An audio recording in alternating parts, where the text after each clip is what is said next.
All right, let's jump right into this explainer.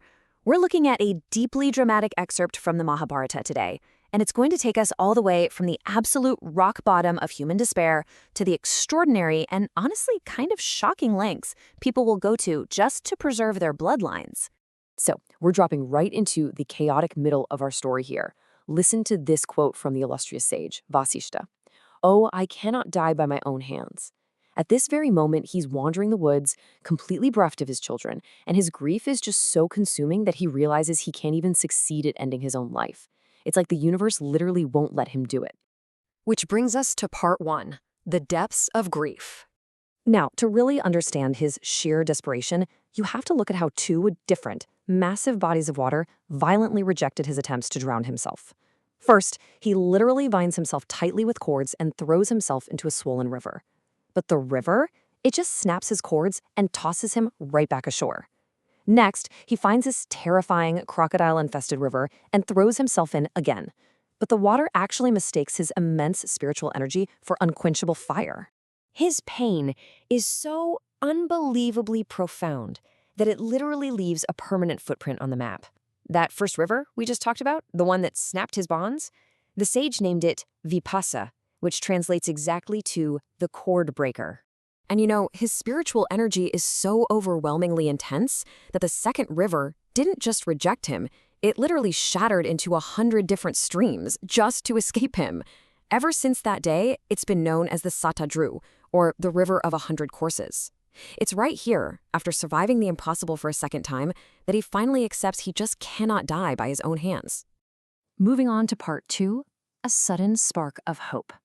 Just as Vasishtha reaches his absolute lowest point, his daughter-in-law, Adrisyanti, approaches him. He suddenly hears the distinct sound of ancient scriptures being recited flawlessly. When he asks who's there, Adrisyanti drops an absolute bombshell. She is carrying a miraculous unborn child who is already reciting the Vedas. Oh, and get this child has been in her womb for 12 full years. Hearing this, Vasishtha is completely transformed. He cries out, "Oh, there is a child of my race." And just like that, his dark despair completely evaporates. I mean, it's such a powerful reminder of how the simple promise of new life, the continuation of a legacy, can pull anyone back from the brink of self-destruction.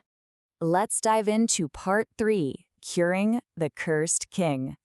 With his hope restored, the Sishya's immense power returns just in the nick of time. Out of nowhere, they're charged by King Kalmashapada, who is possessed by this cruel, flesh-eating Rakshasa. Adrisyanti is understandably terrified, but Vasishtha, he's completely unfazed. He stops this charging possessed king dead in his tracks just by uttering a single sound, hum. Then, with a little sanctified water, he cures the king instantly. Talk about a comeback. Okay, I want you to notice this repeating number here, 12. Why was the king cursed in the first place? Well, he was overwhelmed by the energy of Vasishtha's own son, the very same son whose death sparked Vasishtha's massive grief at the beginning of our story. And that curse lasted for exactly 12 years. 12 years of darkness for the king, perfectly mirroring the 12 years of hidden hope growing in Adrisyanti's womb. It's like a giant puzzle coming together. Which brings us to part four, the price of legacy. Now, with his sanity fully returned, you'd think the king would want to celebrate, right? No. His ultimate priority is a desperate plea for an heir. He feels this crushing, almost unbearable debt to perpetuate his bloodline, the race of Ikshvaku, and he truly believes only the illustrious Vasishtha can grant him this boon. So Vasishtha simply replies, "I will give you." And look at how this all unfolds. They travel back to the capital city of Ayodhya, and the place just erupts in joy. The citizens are celebrating as if the chief of the Celestials himself had just arrived in heaven. And right there in this grand, triumphant atmosphere, under the direct command of the king, the queen approaches the great rishi.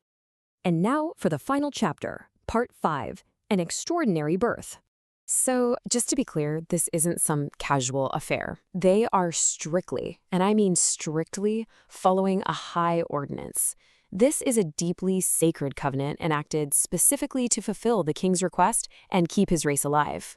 Once his duty is fulfilled, Vasishtha just packs up and returns to his forest asylum. But wait, here is that motif again. 12. The queen conceives, but just like Adrisyanti's miraculous pregnancy, she carries the embryo for an astonishingly long time. 12 long years pass. And when she realizes the child just isn't going to come naturally, she turns to some truly extreme measures.